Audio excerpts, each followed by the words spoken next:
Assalamualaikum warahmatullahi wabarakatuh. Sebelumnya perkenalkan, nama saya Iwan Saputra dengan NIM akhir 48 dari program studi S1 Teknik Pertambangan Fakultas Teknik Universitas Munawarman. Kali ini saya akan mereview kembali materi webinar ITENAS yang berjudulkan Lingkungan Hidup dan Pandemi COVID-19. Baik, sebelumnya saya akan memperkenalkan anggota dari kelompok saya, dari kelompok 6 yang beranggotakan. Saya Muhammad Rafi Fauzan dengan NIM akhir 34. Saya Prisal dengan NIM akhir 26. Saya Tari Pramesti Hanifatul Fauziah dengan NIM akhir 28. Saya Muhammad Rizal Fahmi dengan NIM akhir 52. Saya Juliana dengan NIM akhir 42. Pada kesempatan kali ini, kelompok kami akan mereview mengenai webinar ITENAS yang membahas tentang lingkungan hidup dan pandemi COVID-19. Pada webinar tersebut, berisi dua pemateri yang dipaparkan oleh Bapak Chandra Nugraha dan Pak Didin Agustian, selaku dosen teknik lingkungan ITENAS yang dipaparkan pada kelompok kajian lingkungan dan keberlanjutan ITENAS Bandung. Nah, pada materi yang pertama, membahas mengenai pengelolaan limbah medis pada masa pandemi COVID-19. Pak Chandra menjabarkan data dan dampak dari limbah medis, kemudian menjelaskan pengelolaan limbah tersebut dan juga membahas mengenai peraturan pemerintah dan tindak lanjut yang mengatur persoalan tersebut. Lalu, pada pemateri yang kedua, Pak Didin menyampaikan kualitas udara semasa pandemi COVID-19 dan pengelolaannya. Beliau menjabarkan dampak pencemaran udara, kualitas udara dan faktornya pada tiap negara, serta solusi ke depannya terkait udara tersebut. Baik, di sini saya akan menjelaskan materi tentang lingkungan hidup dan pandemi COVID. Apa itu krisis atau darurat? Bagaimana cara kita menyikapinya? Definisi krisis atau darurat, kata ini sering sekali didengarkan atau dibicarakan di mana kondisi saat itu sedang krisis karena adanya wabah COVID, yang dimana harus ada tanggapan darurat dan sebagainya. Dan saat itu juga pernah mengalami krisis moneter, misalnya krisis kepemimpinan.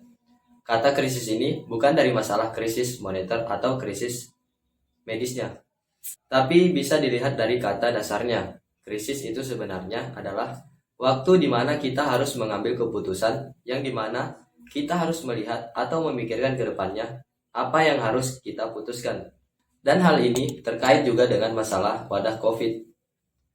Dalam menanggapi krisis ini, ada beberapa hal kuadran yang akan digunakan. Antara lain, yang penting dan hal yang mendesak, krisis ini berada di kuadran pertama, sehingga yang harus dilakukan adalah fokus ke penyelesaian secara cepat.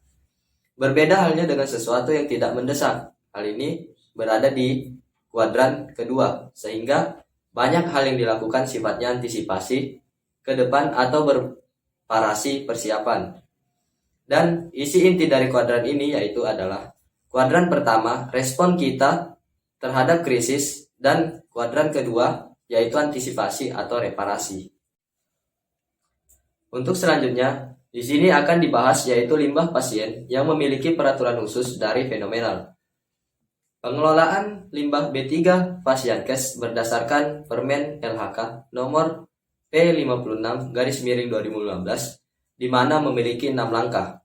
Langkah yang pertama yaitu pengurangan dan pemilahan. Langkah kedua, pewadahan dan penyimpanan. Langkah ketiga, pengangkutan. Langkah keempat, pengolahan. Langkah kelima, penguburan. Dan langkah keenam, penimbunan. Kemudian ada titik kritis pengelolaan limbah medis yang terbagi menjadi dua. Yang pertama, titik kritis infeksi yang mencakup pewadahan, pengangkutan, penyimpanan sementara, dan pengolahan. Yang kedua, titik kritis pemanfaatan ilegal yang menyangkut penyimpanan sementara, pengangkutan, dan juga pengolahan. Kemudian ada prinsip-prinsip utama yang diterapkan. Yang pertama, ada source zero exposure pada petugas dan lingkungan, yang dimana pewadahan yang benar, pre-treatment atau disinfeksi, TPS, dan pendekan waktu tinggal atau yang biasa disebut segera musnahkan. Kemudian ada pathway zero risk ke petugas atau APD.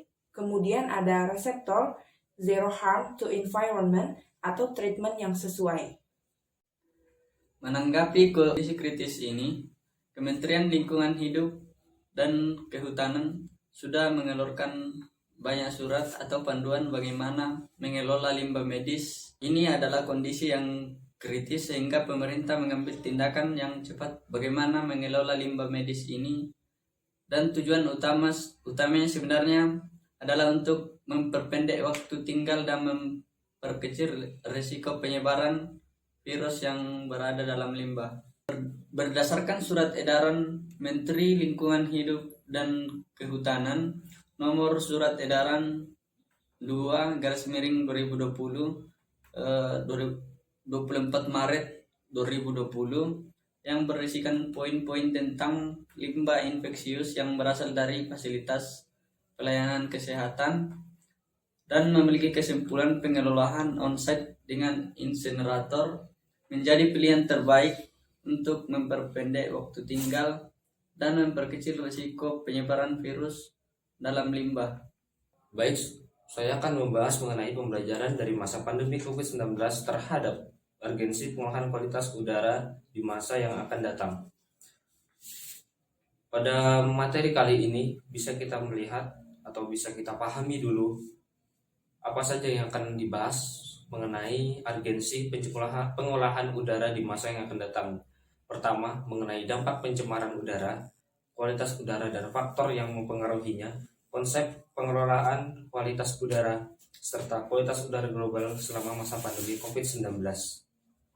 Bisa kita lihat pada gambar pencemaran udara dan dampaknya. Di Asia, konsentrasi partikulat emisi udara sudah semakin memburuk, terutama di kota-kota besar seperti di Indonesia, terutama pada Pulau Jawa.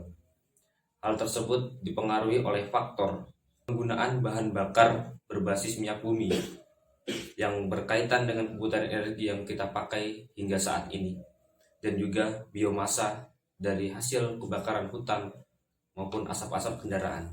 Dan juga di Asia yang merupakan salah satu jumlah penduduk terbanyak dan terpadat, serta memiliki pertumbuhan ekonomi yang cepat, kemudian menjadi benua dengan dampak yang paling banyak atau paling terdampak dengan pencemaran emisi udara. Pada masa pandemi ini tidak hanya dirasakan oleh Cina sendiri, tetapi semua negara di dunia, antara lain ada Jerman, Inggris, Italia, Spanyol, Amerika Serikat, India, dan masih banyak lagi. Dampak yang paling utama yaitu pada penurunan intensitas pencemaran udara. Dampak dari COVID-19 yang terutama pada aspek kualitas udara, COVID-19 sendiri muncul pertama kali di Cina yaitu di kota Wuhan. Selain dampak dari kualitas udara di Cina, juga berdampak pada konsumsi batu bara. Jadi selama pandemi tersebut, Cina mengalami penurunan konsumsi batu bara. Selain itu juga berdampak pada mobilitas di Bangkok. Di sini saya akan menjelaskan tentang apakah harus menunggu kondisi pandemi untuk mengurangi emisi secara drastis. Nah, ini tidak juga karena ternyata di dalam pengelolaan kualitas udara yang dinamakan dengan Stringent Pollution Control Measure (PALS), yang ini kemudian sudah diterapkan di beberapa event, misalnya di Olimpiade Beijing 2008. Pada Olimpiade tersebut, sebelum penyelenggaraan, pemerintah menggunakan penutupan kegiatan konstruksi pertambangan maupun kimia. Lalu, industri di dalam kota Beijing diminta menurunkan emisi. Beberapa perusahaan di kota tetangga juga ditutup. Sementara selama Olimpiade, dan juga 50% kendaraan di kota dilarang beroperasi di jalanan selama Olimpiade berlangsung. Mereka kemudian men-shutdown untuk sementara 255 industri, kemudian juga melarang adanya pembakaran hasil panen dari petani 100%, kemudian menutup juga pembangkit listrik tenaga batu bara di kota sekitar, dan juga menghentikan sementara kegiatan konstruksi yang besar dan lainnya demi mencapai yang dinamakan Blue Shanghai, dan ini kemudian dijadikan ikon pada tahun tersebut yang ditunjukkan pada gambar-gambar berikut.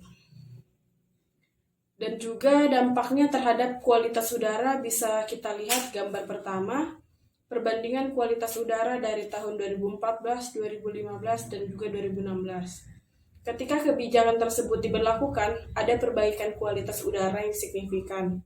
Dan kemudian ketika kita lihat konsentrasi partikulat 2,5 ini adalah menunjukkan tahun. Kemudian SO2 dan NO2 kita lihat adanya penurunan, tapi tidak berlaku dengan ozon karena ini parameter sekunder. Jadi, pada pemateri terakhir yang telah disampaikan, dapat diambil kesimpulannya itu yang pertama, pencemaran udara adalah permasalahan global dan telah menyebabkan gangguan kesehatan dan juga kematian. Kemudian yang kedua, penanganan pandemi COVID-19 secara global melalui karantina atau lockdown dan lain-lain memberikan dampak terhadap berkurangnya emisi pencemaran udara.